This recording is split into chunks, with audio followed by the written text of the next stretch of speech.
তেরখাদা থানায় officer in charge Mohammad মেহেদী হাসানের ব্যতিক্রমী উদ্যোগে আইন শৃঙ্খলার আমূল পরিবর্তন এসেছে। এতে সাধারণ মানুষের মধ্যে ফিরেছে স্বস্তি এবং পুলিশের প্রতি বেড়েছে আস্থা। রাসেল আহমেদের তথ্যে চিত্রে থাকছে বিস্তারিত।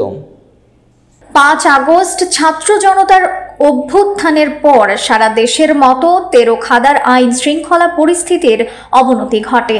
তবে 8 নভেম্বর তেরখাদা থানার ওসি হিসেবে মোহাম্মদ মেহেদী হাসান যোগদানের পর থেকে বিশেষ অভিযানের মাধ্যমে মাদক, ওয়ারেন্টভুক্ত আসামি এবং সাজাপ্রাপ্ত অপরাধীদের গ্রেফতারে কার্যকর ভূমিকা রাখছেন। তার নানামুখী পদক্ষেপে মাদক ব্যবসায়ীরা আতঙ্কিত এবং অপরাধমূলক কর্মকাণ্ড অনেকটাই কমে এসেছে।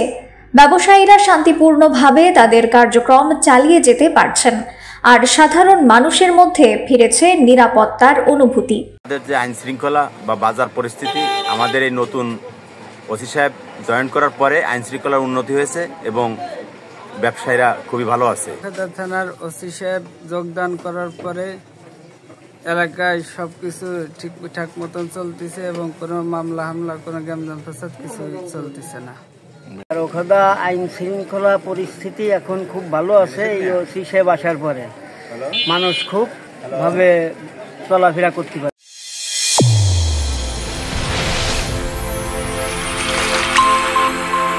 চ্যানেল A1 হৃদয়ের স্পন্দন।